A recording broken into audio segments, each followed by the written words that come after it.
आइए आज आप सब सुनेंगे दशा माता व्रत कथा में पहले दिन की कथा। दशा माता का व्रत जो कि विशेष प्रकार से फाल्गुन मास कृष्ण पक्ष की 10वीं तिथि के दिन धारण किया जाता है। वहीं पे चैत्र मास कृष्ण पक्ष की प्रतिपदा तिथि से लेकर के 10वीं तिथि तक लगातार 10 दिनों तक जो कि प्रत्येक दिन दशा माता की कथा को सुनना चाहिए। इससे व्यक्ति के सभी प्रकार के दुख और कष्ट दूर होते हैं तथा दशा माता की कृपा से सभी प्रकार के सुख और समृद्धि की प्राप्ति होती है।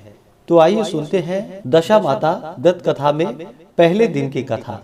तो बोलिए प्रेम से दशा माता की जय। कथा के अनुसार एक राजा था, उसकी 2 रानियां थी। बड़ी रानी की संतान नहीं थी।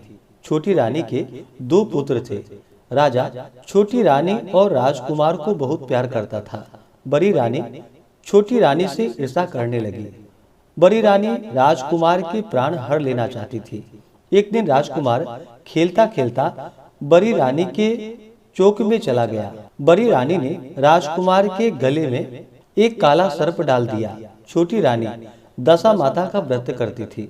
राजकुमार दशा माता का ही दिया हुआ था। दशा माता की कृपा से राजकुमार के गले में सर्प बिना नुकसान पहुंचाए चला गया। दूसरे दिन बड़ी रानी ने लड्डुओं में जहर मिलाकर राजकुमार को खाने के लिए दे दिए। राजकुमार जैसे ही लड्डू खाने लगा तो दशा माता एक दासी के रूप धारण कराई और राजकुमार के हाथ से लड्डू छीन लिए। बड़ी रानी का यह वार भी खाली चला गया। रानी को बड़ी चिंता हुई कि किसी भी तरह से राजकुमार को मारना है। तीसरे दिन जब राजकुमार फिर बड़ी रानी के आंगन में खेलने के लिए गया तो रानी ने उसे पकड़कर गहरे कुएं में ढकेल दिया। चूंकि कुआं बड़ी रानी के आंगन में बना था, इसलिए किसी को भी पता नहीं चला कि राजकुमार कहाँ गया है। लेकिन जैसे ही बड़ी रानी ने राजकुमार को कुएं में ढकेला तो दशा माता ने उसे बीच में ही रोक लिया। इधर दोपहर हो जाने पर राजकुमार के न लौटने पर राजा व छोटी रानी को चिंता सताने लगी। दशा माता को भी इस बात की चिंता हुई कि राजकुमार को उसके माता पिता के पास किस प्रकार पहुंचाया जाए। राजकुमार को तलाश करने वाले कर्मचारी निराश होकर बैठ गए। राजा व छोटी रानी पुत्र शोक में रोने लगे। तब दशा माता ने भिखारी का रूप धारण किया और राजकुमार को गले से लगाए राजद्वार पर पहुंच गई। वह राजकुमार को एक वस्त्र में छिपाए हुए भिक्षा मांगने लगी। सिपाहियों ने उसे दुत्कार कर कहा, तुझे भिक्षा पड़ी है और यहाँ पर राजकुमार खो गया है। सारे लोग दुख और चिंता से व्याकुल हो रहे हैं। इस पर दशा माता बोली, भाइयों, पुण्य का प्रभाव बड़ा ही विचित्र होता है। यदि मुझे भिक्षा मिल जाए तो संभव है कि खोया हुआ राजकुमार भी तुम लोगों को मिल जाएगा। यह कहकर वह देहरी पर पैर रखने लगी।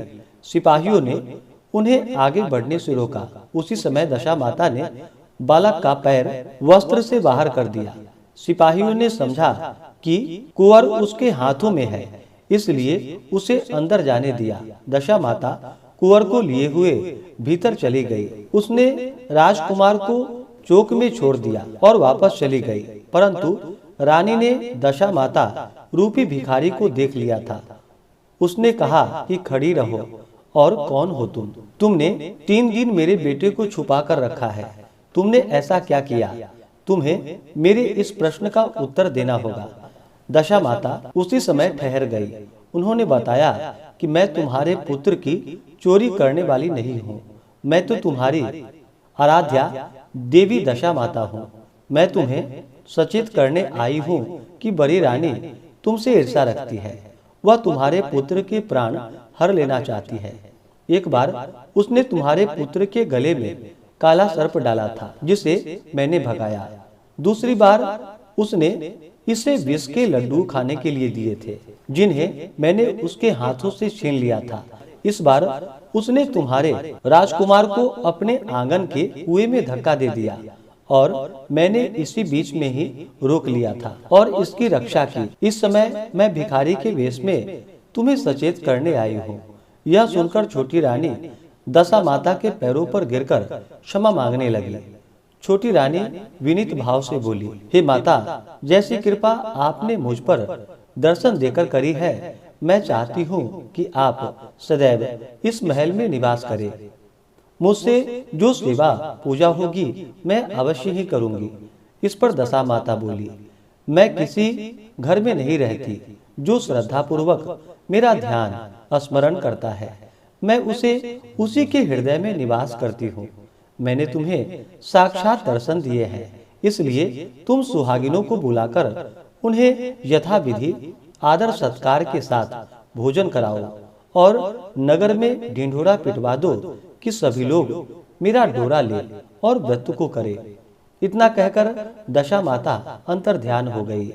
रानी ने अपने राज्य की सौभाग्यवती स्त्रियों को निमंत्रण देकर बुलाया और उबटन से लेकर शिरोभूषण श्रृंगार कर उनकी यथाविधि सेवा कर उन्हें भोजन करवाया और दक्षिणा में गहने आदि देकर विदा कर दिया।